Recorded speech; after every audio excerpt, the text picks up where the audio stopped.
한국 시각으로 내일 새벽 2시 미국 트럼프 2기 행정부가 출범합니다. 엄중한 전국 상황으로 인해 취임식에 초청은 받았지만 직접 참석하지 못했는데 트럼프 대통령의 취임에 진심 어린 축하의 마음을 전합니다. 한미동맹은 공산주의 세력의 불법 남침에 맞서 싸우며 피로 맺어진 혈명입니다. 70여 년간 대한민국 번영과 세계 평화에 크게 기여한 대체 불가의 소중한 자산입니다. 트럼프 대통령의 취임이 한미동맹 강화와 한반도의 평화를 위한 새로운 전환점이 되기를 기대합니다. 국민의힘은 자유에 대한 확신과 동맹에 대한 신뢰를 바탕으로 한미 양국의 공동 번영을 실현하기 위해 최선을 다하겠습니다. 지난 19일 이재명 대표는 질서 유지와 사법체계 준수를 운운했습니다. 하지만 대한민국에서 질서와 법치 준수의 반대말이 바로 이재명입니다.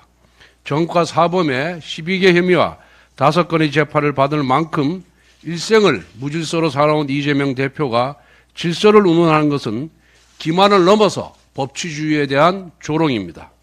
영상을 한번 보겠습니다. 이재명 세력의 영장 집행 저지 장면입니다.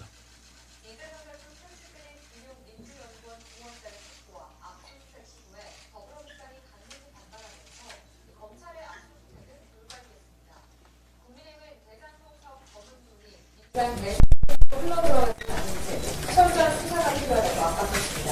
황인태 부장입니다. 국정감사장을 맡고 나온 민주당 의원들이 외부 중앙당사를 집결했습니다. 김용부원장을 체포한 검찰이 곧장 강사 안에 있는 민주연구원 압수수색까지 시도하자 물리적 저지에 나선 겁니다.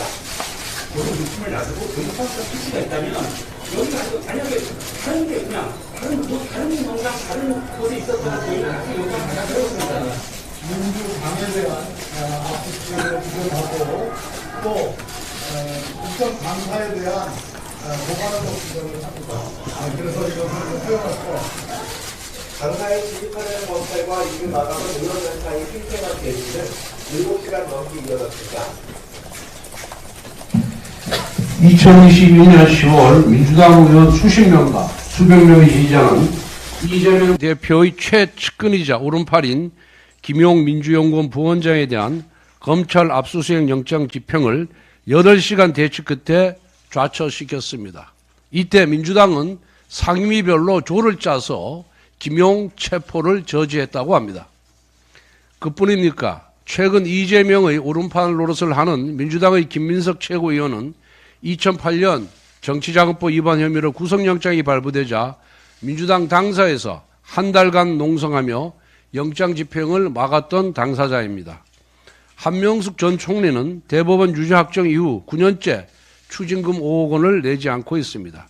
하지만 이재명 대표는 되려 한명숙 사건은 없는 사건을 만들어 덮어씌운 국가폭력범죄의 사례라며 궤변으로 두둔했습니다. 이재명 세력은 그동안 연쇄 탄핵으로 무정부, 무질서 상태를 공공연히 부추겨 왔습니다. 서해 공무원 피살, 집값 통계 조작, 사드 배치 기물 유출, 북한 감시초소 철수 부실 검증 등 문재인 정부의 범죄 의혹을 감사한 감사원장을 탄핵했고 이재명 대표가 얽혀있는 대장동, 백현동, 대북 송금 사건을 수사한 검사들을 탄핵했고 부정부패 수사를 전면 무력화시키기 위해 중앙지검장과 반부패 수사부장 탄핵까지 감행했습니다. 결국 이재명 대표가 말하는 질서와 사법은 나를 위한 질서, 나를 위한 사법입니다. 한 손으로는 공천권과 예산으로 유혹하고 다른 한 손으로는 탄핵과 특검이란 철대를 휘두르며 행정부와 사법부를 장악하겠다는 겁니다.